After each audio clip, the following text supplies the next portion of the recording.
We're on a search for one of the greatest powers ever known. The Breen are on their way. We will defeat all who stand against us! In an unprecedented sequel to the David Bowie classic, Discovery holds an armada at bay as Burnham faces her final challenge. In the next exciting episode of... Burnham to Discovery, do you copy? Star Trek Discovery. Welcome, friends. We're back at it again, talking Star Trek Discovery's 5th and final season, all the way up to episode 8. This one is entitled Labyrinths, aka The Inner Library. Now, there will be spoilers ahead. If those aren't for you, check out now and come back after you've seen it. You've been warned. Let's crack into the episode.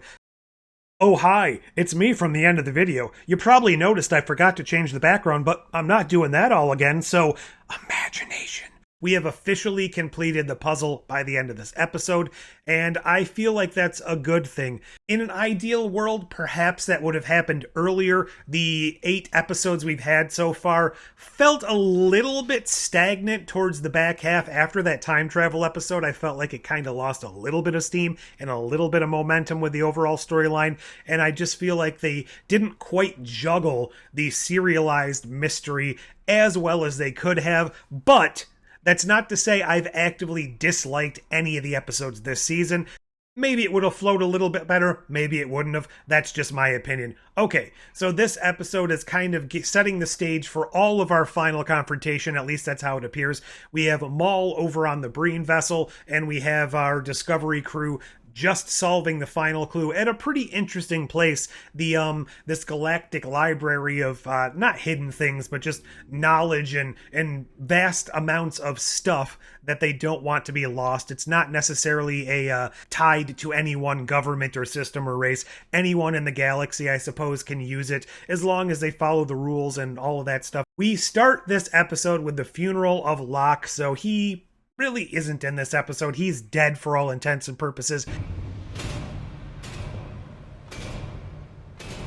But that's really the interaction, the inner workings of the Breen we get here, with the Primarch being, to my taste, way too stereotypically bad guy. Give it to me! Or the archive and its contents will be made ash. For the first time, we're really getting to see the inner workings of the Breen society. I really wish he was a bit more nuanced and there was a little bit more interesting way to represent this character, the Breen society, as opposed to just your normal over-the-top, I'm bad for the sake of being bad with absolutely no redeeming quality, and anyone who gets in my way is going to fall underneath my heel. But maybe I'm just heaping too much of my own preconceived notions onto the show, and they needed this character to kind of work in this role. By the end of the episode, he is no longer in charge. Maul takes command. Is there somebody else or something else going on? There was this other Breen who was kind of not necessarily on Maul's side, but seemed to be less on the side of the Primarch than you would think. And he spoke in English a couple of times, not even the machine language. And to my ear, it sounded like book. Apologies, Primarch. Now, there's a couple of explanations for this. Maybe, just maybe, Book is somehow going undercover here to try and keep an eye on Maul, even though that doesn't track with the episode, because he is front and center in most of the episode on the actual library. So unless there's some other chicanery going on, how could it be in both places at once? Technically 3 places at once, if you want to consider the Mindscape thing we'll get to in a moment. It could also just be, well, I guess another actor, and I just misheard it, and he sounds similar, but it could just be they needed a voice actor for a couple of lines in this Breen suit, and they just threw the voice acting gig to somebody else they already had on the payroll. They said, you know what, Book, you got a pretty good voice. David, I guess, whatever his real name is. Why don't you say these couple of lines and we'll kind of throw it through a filter and nobody will even realize it's you. I guess both of those things. Or it could just be a completely different person and I'm trying to write some intrigue into this episode that doesn't actually exist. We go to the Badlands because that's where this grand galactic library is hiding. Now, something that felt a little bit odd to me is they said... The archive has made its home in the Badlands for nearly a century. But I thought that the whole point of this library was that it changed locations every 50 years. Again, maybe a minor nitpick, but they just set up the rules in the last episode, so to already kind of be breaking them, which leads me to another question. In the 800 or so years since this was causing havoc in DS9 and Voyager, they still haven't developed any technology to kind of counteract the violence of the area. They don't have better shielding. They don't have the ability to kind of, I don't know, phase out of this realm a little bit so that the plasma storms don't affect them. I just feel like this is sort of the inconsistency of being so far in the future. Some of the technology they have here is just so vastly mind-alteringly different than what we saw in the past. It feels like magic. And then some things are just exactly the same as they were when we last left them. Basically, the shield technology, the photon torpedoes, all of that stuff doesn't seem to have improved at all in centuries. And that's just mind-boggling. But again, I kind of headcanon that away by there's no need to develop to another level if everyone else in the galaxy is on the same level as you. So there's no real need to advance beyond what everyone else already has. And that's where I'm going to kind of write it off as, you know what, they're just keeping up with the Joneses. When all the Joneses have the same thing, there's no need to advance, which is why I hope they kind of maybe break out of the galaxy at some point and start exploring places that are so vastly different from what we've seen before that they really do need to kind of step their game up. The library kind of gives us a couple of interesting things to chew on. And Afrosian, great to see them again. I believe we've only ever seen them in movie era stuff. I don't think they've ever made an appearance on an actual show. I could be wrong. Maybe they've been in the background of, I don't know, Lower Decks or something. But this is the first real time we've had any chance to interact with them outside of really Kurtwood Smith and that one that was thrown in the background in Undiscovered Country, maybe for, I don't know, 2 or 3 scenes. But this is the first time we've really interacted with him as an actual character. But we get a pretty on-the-nose revelation here. When Book goes there, they're like, oh, you're the last Quajon, or one of the last Quajons out there. We have this artifact from your world. It's, cutting from the Quajon world root.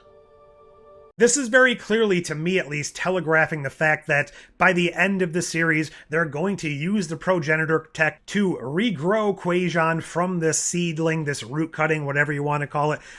That just seems the only real reason they would have set this up here. We also get a lot of Michael Burnham character work here. So she finds the book she's looking for, the Labyrinth of the Mind, I think it was called. And inside there's this mysterious metal thing with a button that, of course, she presses immediately.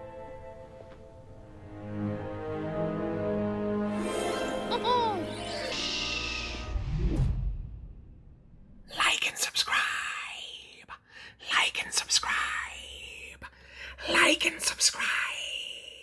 She gets knocked the heck out and wakes up in some sort of dreamland where we find out that this is a mental landscape and all of the stuff going on in here is real. If she dies in here, she'll die for real because that's a safety protocol. They don't want somebody finding the technology if they're evil. And that's really the whole crux of her journey. They, meaning the construct left in here by Marina Deredix or whatever her name was, is taking the form of Book, but not the personality of Book, and is trying to determine if Michael Burnham is a good person and if she has the introspective nature that they need to see her own flaws and determine all of that stuff. It turns out, of course, Michael Burnham is worthy of the final clue, but this is probably the only time we've really spent any time reflecting on her character over the past few seasons and how she feels about herself outside of a little bit in that time travel episode because, of course, she had to interact with her past self there. So it was nice to get this little reminiscence of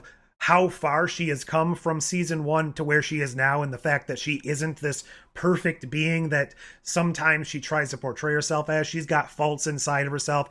Every day she has this imposter syndrome thing going on. So it was nice to get that little bit of development, or just, I don't know, memory lane of who she is as a character before we get to the end of the series. Now, I know they didn't know it was the end of the series, but it is nice to kind of get that before this takes a final bow, I guess you could say. I was a bit disappointed with how everything actually worked in the Mindscape. I don't fault them for using the library and book. These are places they already had, so why build another scene or get another character in? Although it would have been cool to see somebody come back like Spock, or a character, even Saru, Giorgio, somebody like that, to be this interactive thing in her mind. But it makes sense. He's already on the payroll. He's already there. Why not use him? He's very important to her. And the library was important for the mission. I don't fault that part of it. What was a little bit disappointing is nothing she did in this mindscape couldn't have just been going on in reality. It's in her mind. It's in essence, I don't know, kind of like a dream. She should be able to conjure something up, but everything was so matter of fact. She picked up an actual bucket of sand. She used her tricorder comm scanner, or whatever you want to call it, to look up data. Nothing in there indicated this wasn't reality.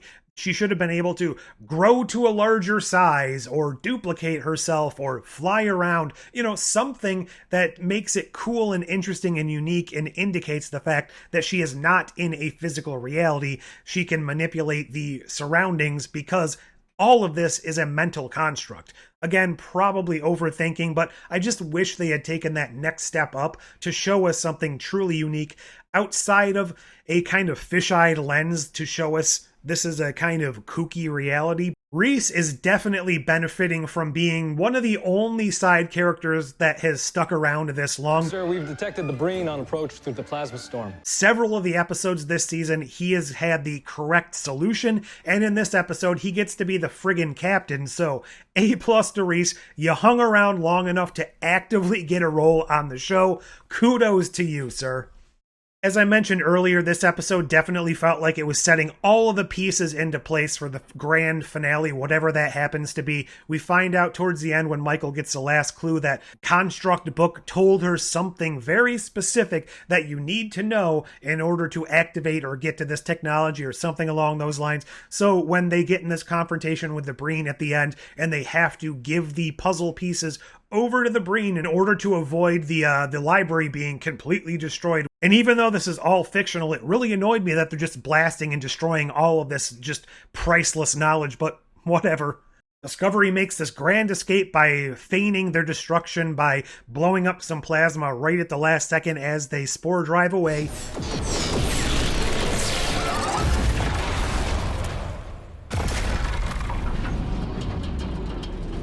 And that sets us up. They are now 22 light years away from the final destination. The Breen have the final destination, but shock and awe, Primarch's dead, Maul is in charge, Discovery is injured and crippled. They need to repair their ship before the Breen can get there ahead of them. Construct Book happened to give Michael some grand revelation that we, the audience, didn't get to hear, that they will need this vital clue in order to get into the final location or to activate the final location, something along those lines. My personal take on it, and I'm probably going to do a whole video on this, is the way the progenitor technology actually works is probably not going to be a beneficial way for everyone to use it, and I think this has to do with sacrificing life to power it.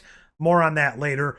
Overall, I think all of the pieces of this episode added up to a pretty good time. I just feel like there was a little bit missing, and it might be a little bit too late in the season to have done this. Again, I really wish they had kind of maybe pulled this back to episode 6 and tightened up this chase a little bit more than just drawing it out to the 8 episodes it's taken so far. But those are just my opinions. What are your thoughts? How are you enjoying the season? What do you think of this episode? And where do you think we're going from here? 2 episodes left. I have to imagine all the progenitor stuff is going to be tied up, but what about the missing characters and what about all the other little subplots? I doubt we're going to get any real resolution with Zora. We're probably not going to get any Kovich revelations at this point. That's going to be sad because there's a lot more going on with him, but maybe, just maybe, that will be tied into the progenitor stuff and that'll be wrapped up as well. And what's going on with Detmer and Owo? They've been missing for a few episodes. They flew off with the Enterprise. So are we going to see a refit ISS Enterprise flying at the end as well? Who's to say? No more Non in this episode, so maybe I have to deduct a 0.25 for my final score just because of that. Really hope the last time we see her wasn't last episode because it wasn't such a great ending. Ooh, maybe she's hiding as one of the Breen on the ship. Maybe that wasn't Book. Maybe that was Non. The voice didn't sound right, but maybe she's changing her voice. I don't know where I'm going with this. Leave all your thoughts down below. Like, share, subscribe, do all those fancy YouTube things. But until next time. How fun to have a book visit me in the library for a change.